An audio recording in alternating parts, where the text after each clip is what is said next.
Se você se identifica com alguma descrição dessa que eu vou fazer, então preste bem atenção. Certa fase da vida, normalmente, pessoas começam a fazer uma autoavaliação e também a olhar para a sua história. E, às vezes, começa a sentir um certo sentimento de frustração. Porque, infelizmente, a nossa mente, o nosso cérebro, ela meio que está programada para dar mais atenção para os perigos e para as coisas negativas do que, propriamente, para os aspectos positivos da nossa história, das nossas lembranças. E então, o processo se dá mais ou menos da seguinte forma. Passamos a questionar a validade da nossa história, os relacionamentos, né, que vivenciamos, se valeram a pena ou não, se conseguimos, né, se alcançamos o objetivo de ter uma vida, né, que foi idealizada lá atrás e chegamos à conclusão de que não conseguimos conquistar tudo isso, enfim. E também as lembranças negativas, os traumas, aquelas vivências, né, ou experiências angustiantes também começam a vir à tona junto deste processo, que é um processo muito comum e natural. Porém, algumas pessoas começam a montar um ciclo negativo de pensamentos. Um pensamento negativo de uma lembrança desagradável que, por sua vez, ela emenda noutro pensamento negativo e noutra lembrança angustiante, que por sua vez passa para outra e vira um ciclo de pensamentos negativos que nos causa profunda tristeza. Mas o problema é que não fica só por aí. Este ciclo de pensamentos negativos que nos causam tristeza, por sua vez, desencadeiam um sentimento de medo, de insegurança. Este sentimento de medo e de insegurança começa a desencadear na nossa vida, na nossa pessoa, no nosso organismo, sintomas físicos, como, por exemplo, suor frio, taquicardia, o coração dispara, falta de ar e o pior de tudo, acordamos no meio da madrugada, começamos a pensar nessas coisas e não conseguimos mais pegar no sono. Todos estes sintomas físicos acabam, por sua vez, a produzir pânico.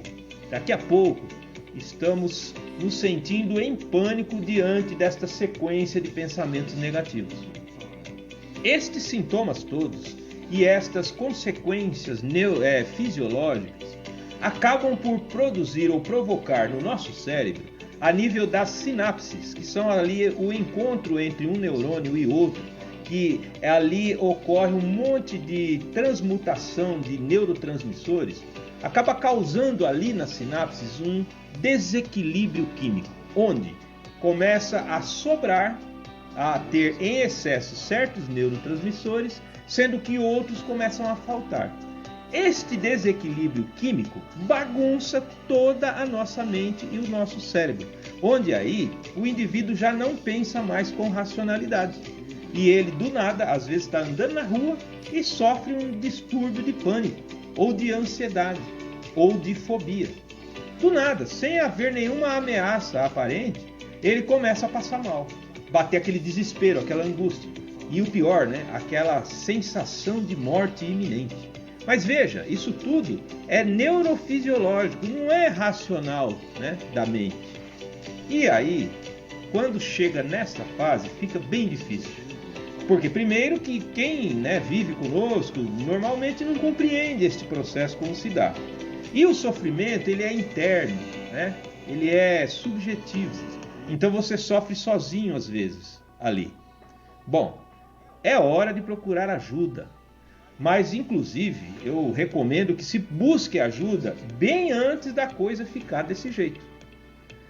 Mas se chegou a esse ponto, procure o psiquiatra, o médico. Porque, assim, terapia psicológica, terapia psicanalítica já não vai conseguir estabilizar, né, o humor do paciente nessa fase. É preciso tomar remédio.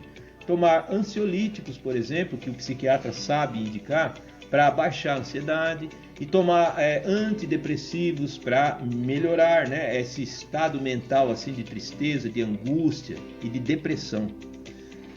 Se você não cuidar, este quadro de depressão profunda, ou a depressão maior, né, que atualmente é denominada, e esse ciclo de ansiedade, de pânico, pode desencadear talvez no transtorno bipolar e coisas piores. Então, o tratamento, a abordagem psiquiátrica, ela vai estabilizar o humor do paciente. Porém, se você se limitar apenas ao tratamento psiquiátrico, dificilmente você vai obter a cura do problema, porque a cura está em abordagem no inconsciente, entrar lá na mente do indivíduo para entender quais são os gatilhos, os traumas, os medos, né, que desencadeiam todo este processo. Aprender a lidar com eles, talvez passar por um processo de ressignificação mental, reprogramação mental, para que então você aprenda a lidar com esses pensamentos, a fim de que eles não se transformem neste ciclo terrível, que é o ciclo do pânico, da ansiedade, que por sua vez vira depressão, que por sua vez vira transtorno bipolar e coisas do tipo. Eu, como psicanalista e terapeuta, posso muito ajudá-lo, tanto no início do processo, como depois que o processo for instalado, a fim de ajudá-lo a dar suporte, para que você então aprenda a lidar com esses pensamentos e com esses sentimentos angustiantes, a fim de você resgatar a sua energia mental e saber enfrentar todos estes problemas. Clique no meu WhatsApp e poderemos conversar e estabelecer uma estratégia, um programa de terapia por psicanálise e enfrentar os seus problemas.